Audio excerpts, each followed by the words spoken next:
All right, so I've already done my top 10 niche new releases of 2021. Now it's time for me to put my 2 cents in on my top 10 designer new releases of 2021. This should be fun.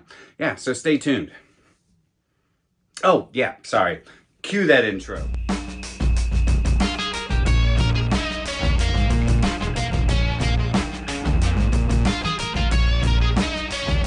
What's going on, my beautiful fragrance family? Hope y'all are doing fantastic today, and welcome back to My 2 Cents. My name is Brian, and this is the channel about helping boost your confidence through the art of fragrance and becoming a lasting scent memory. So, as I said before, in my niche new releases episode, 2020 sucked for releases. I mean, let's just be honest. 2020 sucked pretty much, period. But 2021, every single brand decided, hey, we're gonna make up for it. And in some ways they did. There are quite a few 2021 releases that did not make this list. Some I tried out, I didn't like them. Spice Bomb Infrared was one of them.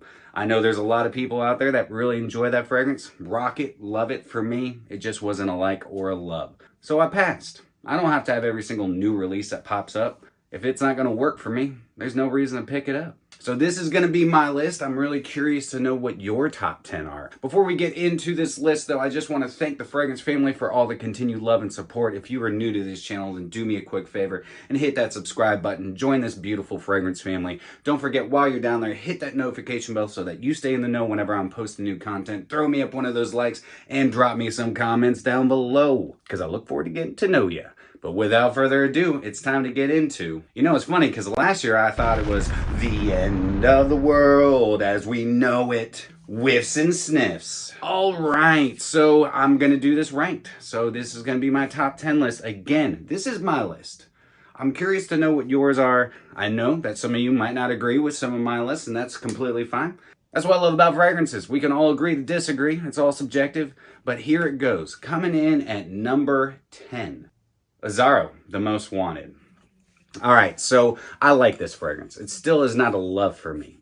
It is, I mean, there's a little bit of the Wanted by Night DNA in here. A little bit of that bubblegummy sweetness. In fact, if anything, it's amplified in this with that nice toffee sweetness, but it's spicy, and then it dries down with this nice amber wood. It's a pretty linear fragrance. It doesn't really change from the top all the way to the bottom. It stays quite the same. It's sweet, it's spicy, and woody. And also, very long lasting. I get great performance out of it. It is quite loud. It's a little bit, almost a room filler. So it's one of those that I gotta be easy on the trigger. Again, not my favorite from the line, but I think it is a solid release. When this first came out and I did my first impressions, I said that I didn't think this was gonna make my top 10, but it did. I really enjoy the bottle. I think it is unique to the line, but yeah. Coming in at number 10, Zaharoff, the Most Wanted. It's good. It's good. Like. Not a love yet, but it's like. Coming in at number 9. Yeah. Halloween Man Hero.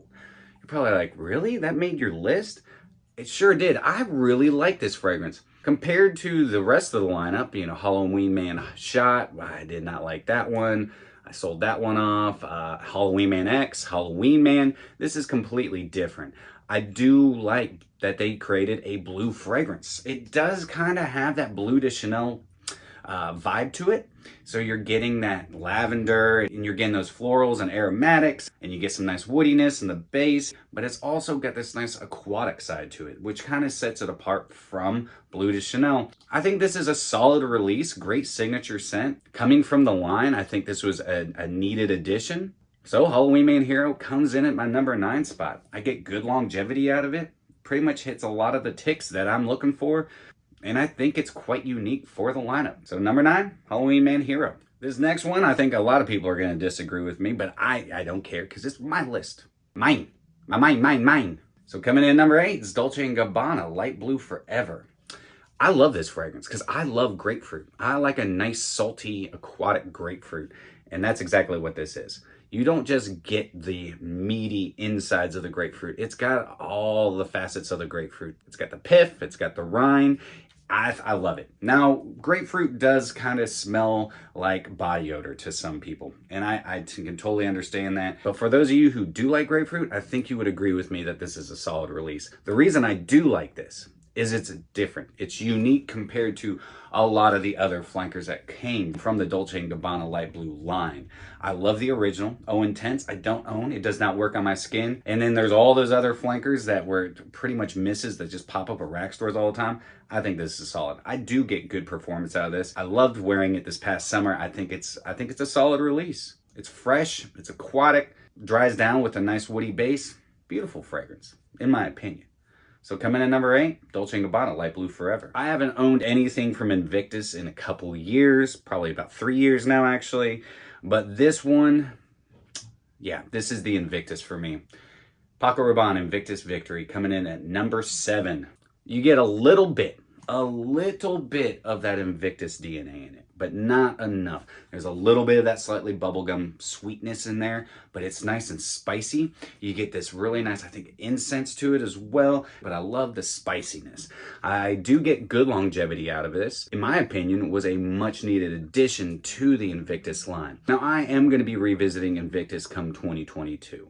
I'm going to go ahead and pick them up and see if I can, you know, maybe my taste buds, my nose has started to accept that bubblegummy sweetness. I did rock, you know, the original Invictus. I rocked Invictus Aqua when it first came out, 2016, for a while, but that bubblegummy sweetness just kind of started giving me a headache. I didn't enjoy it as much. I guess maybe I matured a little bit, but this one right here is a perfect amount of sweet and spice. It has a really nice warmth and depth to it, and I've enjoyed rocking it. So coming in at number 7, Invictus Victory. Coming in number 6, never gets talked about anymore. Got some hype when it first came out. I love it. And it's Armani Code Eau de Parfum.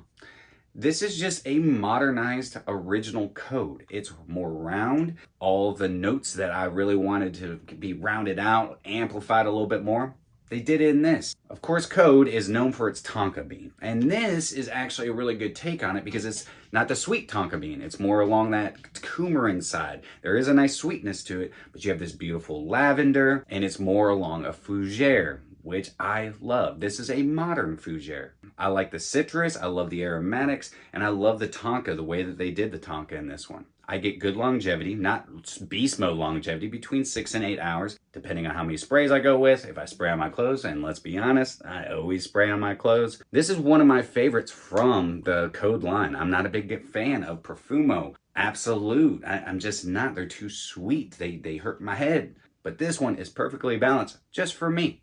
So coming in at number 6, Armani Code Eau de Parfum. Coming in at number 5. Number 5, Yves Saint Laurent. Why Le Parfum?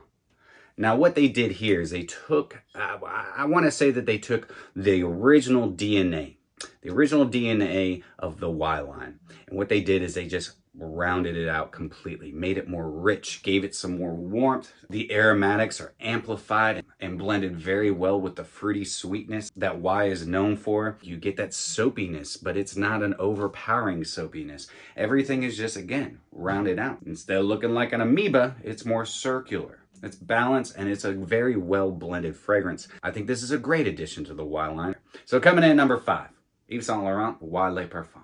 Coming in at number 4, my man, Alberto Morillas, Acqua di Gio, Profondo Lights. What I love about this is it's very unique compared to the rest of the lineup.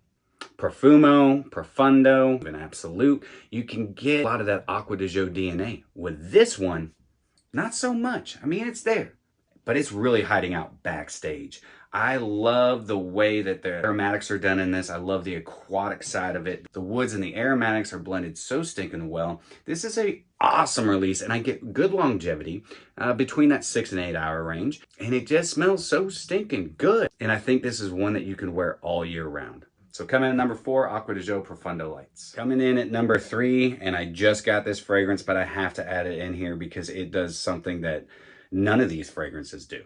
And none of the other releases from 2021 do. And it's Armani. Stronger with You, absolutely. All right, guys. So, rum, chestnut, vanilla sweetness, resinous, spicy, stupid, long-lasting, beast mode in projection. This thing will clear a room. You have to be easy on the trigger. If anybody, I'm going to put a warning out there, if anybody wears this, if you find this and you pick it up, 1 or 2 sprays. I put 2 sprays on yesterday, and I actually had 2 people with COPD that had to walk away from me from talking to me. I actually kind of felt bad. But 2 sprays, it does become cloying. Though you will get wafts of it throughout the day, you think it's gone. Oh, it's still there. Trust me, everybody can smell you. This thing is stupid long lasting. I put 1 spray on my hand, it lasts me 24 hours. It's ridiculous. It smells really good. The only thing that I do not enjoy about it, and it's not that I don't enjoy about it, the full dry down is just generic. I love the opening with the nice boozy rum, the nice spices. It's not overly sweet. In fact, this is a little bit more dumbed down on the sweetness, but heavier on the richness. Whew. That's all I gotta say. Coming in at number 3, it had to be on here. Stronger with you, absolutely. If you can find yourself a bottle, it is already sold out, fragrancebuy.ca. Check this one out. I've done my first impressions. I've done my full review of this fragrance, and it was gonna be my number 1. It was gonna be my number 1 until another fragrance was released. And it's Carolina Herrera, Bad Boy Le Parfum. Okay, I know a lot of people are like, what? How is that at number 2? I'm gonna tell you why. I never liked the original Carolina Herrera Bad Boy. The first time I smelled it, and every single time I smell it, I've smelled it since, whenever I go to the department store, it just reminds me of Paco Rabanne 1 Million. Which isn't a bad thing, because that is a very well-selling fragrance, and so is Bad Boy. But this one is completely different. They completely changed it. They add cannabis, they add grapefruit. It's got a really nice leathery dry down with some nice woods. This is a freaking beast on my skin. Beast. I love the cannabis and the grapefruit combo up top because it adds this really interesting bitter green and citrusy combo up top. It reminds me of smelling like an IPA, like a really nice Lagunitas IPA. And people are like, you don't want to smell like that. It doesn't smell exactly like that, but that's what it reminds me of. You know, hops, cannabis, same family. The grapefruit that is done in this is kind of like a dirty grapefruit, a dirty citrus. I love it. The reason it comes in number 2, it's unique. It's more a niche quality than the original Bad Boy ever could be. I get good performance, scent profile alone. I think it's awesome. So coming in at number 2 is Carolina Herrera, Bad Boy Le Parfum. I think we can all agree on my number 1 spot. At least I hope we can. If we don't, I totally understand. But Francois Damashi said goodbye with an amazing release. DIOR ELIXIR. I love this fragrance. I love it. Amazing, beautiful, opulent lavender. Nice spices. All the spices rolled into this beautiful fragrance. You have this really nice patchouli. You have this nice woody dry down, but it's so much more than that. It's completely different than any other of the SAUVAGEs. That's why I call it DIOR ELIXIR. It's expensive. Absolutely. I still think it's a little bit too expensive. $155 for a 60 ml. Yeah, but a couple sprays of this, it'll last you 12 plus hours. Has a beautiful sillage and scent trail. I get more attention from this one than I have ever with any of my other SAUVAGEs, which doesn't really frickin' matter. I never count compliments, but I'm very surprised to see that men and women really enjoy the way this fragrance smells. And this is a trendsetter. You know, we got Paco Rabanne 1 Million ELIXIR coming out. I bet you next is going to be Chanel ELIXIR, Chanel Blue ELIXIR. This is a beautiful fragrance. This is Francois Damashi saying, this is what I've always wanted DIOR SAUVAGE to be like. So we did it. We got it done. Freaking love it. So this is my number 1 designer release of 2021, DIOR ELIXIR. So there it is, guys. That's my top 10 designer new releases of 2021. Let me know in the comments, what are some of your favorites out of this list? Let me know what some of your favorites have been that you picked up this year. Obviously, I didn't do any honorable mentions. There are some other 2021 releases that I picked up. They're good. I just don't even think they deserve honorable mentions because I probably won't wear them that much, though I will give them some love. But yeah, that's my list. Well, I hope you all have a fantastic rest of your day because that's it from me. If you enjoyed today's episode, then do me a favor, like, comment, share, and subscribe. And always remember, you are stinking beautiful. And until next time, happy scent trails.